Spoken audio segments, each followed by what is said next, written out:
Pilihan Raya Negeri Sabah telah membekalkan satu pengajaran tentang implikasi mengadakan pilihan raya dalam persekitaran pandemik dan dalam keadaan SOP yang ditetapkan tidak dapat dikawal.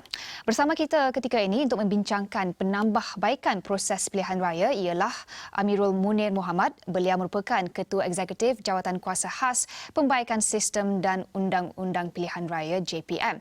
Terima kasih Amirul bersama kami di Astro Awani. Selamat tengah hari, Cynthia. Selamat tengah hari, Amirul. Amirul, kita bakal menyaksikan satu lagi pilihan raya kecil yang tidak diduga, iaitu PRK kerusi Parlimen Batu Sapi yang akan berlangsung pada 5 Disember. Banyak cadangan telah diketengahkan untuk mengelak terjadinya insiden penularan wabak COVID-19. Bagaimana Amirul melihat situasi ini dalam kita menghadapi PRK ketika COVID masih menular di Sabah? Terima kasih, Cynthia.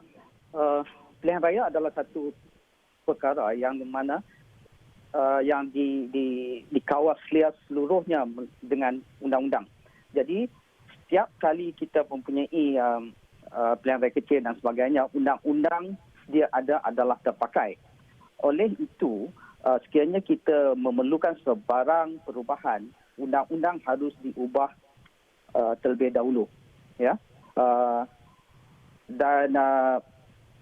Di sini kita terdapat konflik di mana krisis kesihatan dan hak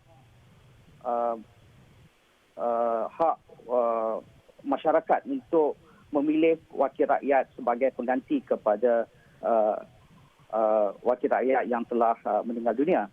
Jadi di manakah kita mendapat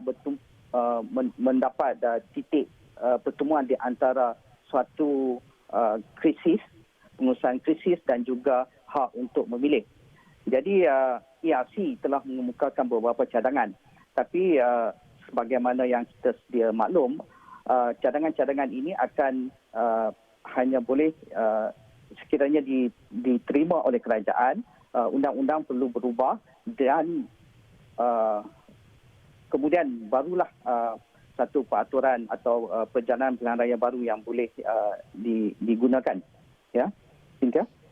Ya, Amirul, Pengerusi Jawatan Kuasa Khas ERC Tan Sri Abdul Rashid ada mencadangkan semakan menyeluruh dibuat berhubung undang-undang sedia ada bagi membolehkan pilihan raya ditangguhkan semasa negara atau negeri berdepan krisis.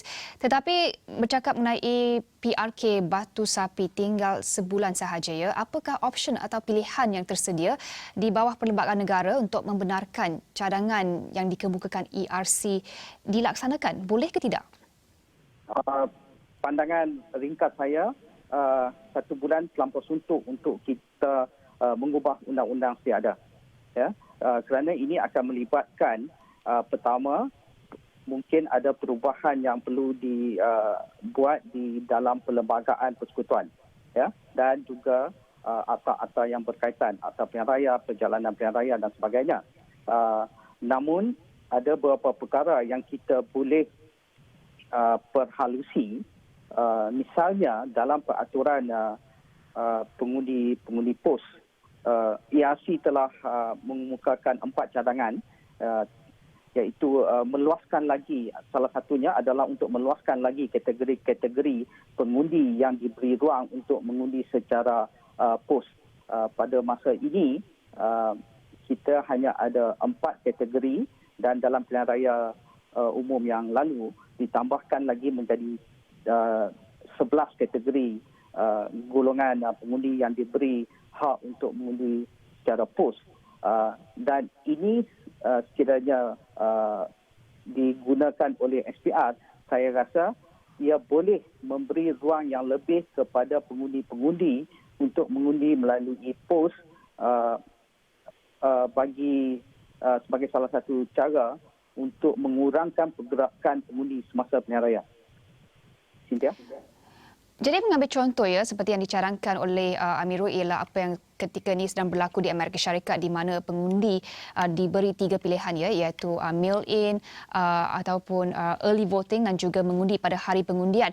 Tetapi dalam konteks pilihan raya kecil Batu Sapi, adakah SPR mempunyai kapasiti untuk melakukan cadangan tersebut melihat kepada tempohnya hanya tinggal sebulan sahaja sehingga PRK Batu Sapi? Saya yakin sekiranya diberi resources yang berkaitan, SPR telah terbukti berjaya menjalankan tugas-tugas mereka dengan baik, sejak daripada day one, daripada hari pertama penubuhan SPR itu sendiri. Tapi masalah sekarang adalah SPR adalah satu badan yang terikat dengan undang-undang. Kita perlu ubah undang-undang dan memberi kuasa untuk SPR mengubah peraturan-peraturan yang boleh digunakan oleh SPR. Dan banyak lagi perkara-perkara yang kita boleh juga